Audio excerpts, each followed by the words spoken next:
այսօր մենք եկել էինք կոնկրետ պոլիկլինիկա, այն հնարավոր դժգոհությունները եւ առաջարկները լսելու, որոնց մասին մենք խոստացել էինք ազգային ժողովում հենց ուղիղ եթերում։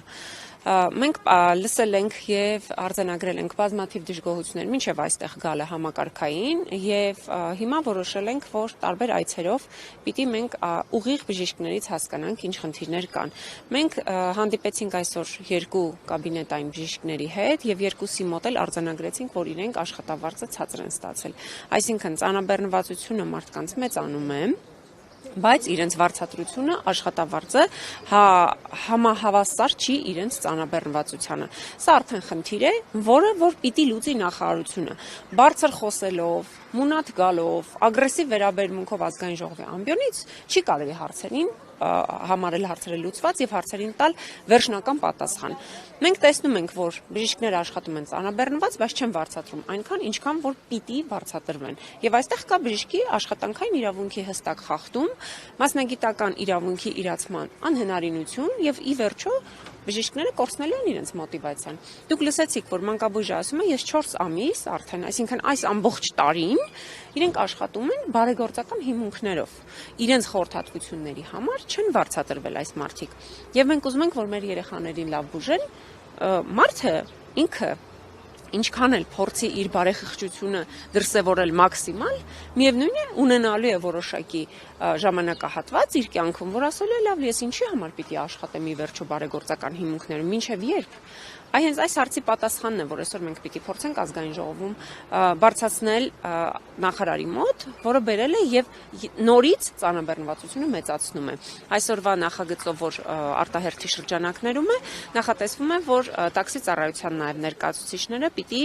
ներգրավեն ապահովագրական համակարգում։ Շատ լավ է, թող տաքսիստներն էլ առողջ լինեն, բոլորն էլ թող գան, հնարավորություն ունենան բուժվելու, բայց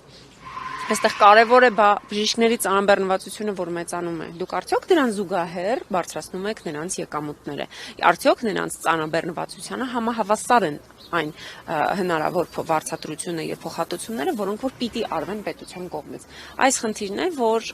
մինչև վերջ լուծված չէ եւ անընդհատ փորձ են անում լրացնել ուղղակի։ Մենք գիտենք, որ տարբեր հաստատություններում եղել են ահազանգեր, աշխատանքից ազատումներ, նախարարի կամ նախարարության հասցեին քննադատական միտք հայտնելու համար։ Ես կոնկրետ ճանաչում եմ մի բժշկի, հաստատության անունը չեմ տալու, զուտ չթիրախավորելու համար հաստատությունը, բայց ես նաև ահազանգի միջոցով եմ ուզում սա հնչեցնել եւ եթե շարունակվի այդ գործընթացը, արդեն մենք հստակ անուններով ենք խոսելու, որովհետեւ չի կարելի բժիշկների մասնագիտական իրավունքները ոտնահարել միայն նրա համար, որ համարձակվել են քննադատել իրենց իսկ ոլորտը մասնագիտական, որտեղ անհնարինություն ունեն աշխատանքի։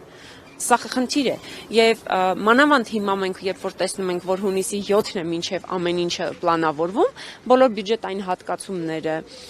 բոլոր հնարավոր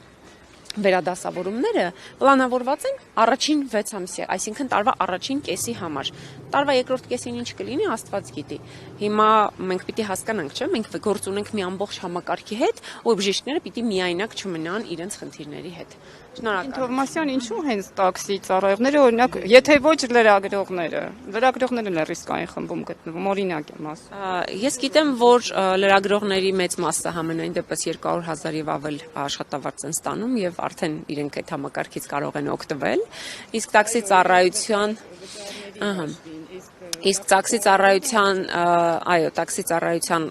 աշխատակիցները իրենք դիմել են, որոշակի խնդիրներ են բարձրացրել եւ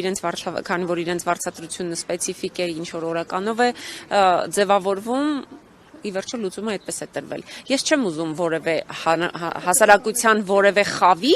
ասել ինչու սա այս շերտը եւ ինչու ոչ այն շերտը, որովհետեւ ես ուզում եմ, որ իսկապես սա լինի համապարփակ ապահովագրություն, բայց սա ոչ համապարփակ է, ոչ էլ համընդհանուր է։ Սա կիսա համակարգ է դեռևս։ Համապարփակի մասին է խոսքը։ Տեսեք, այդ խմբերը հիմա ընդգրկում են նաև on-line տաքսի ծառայությունների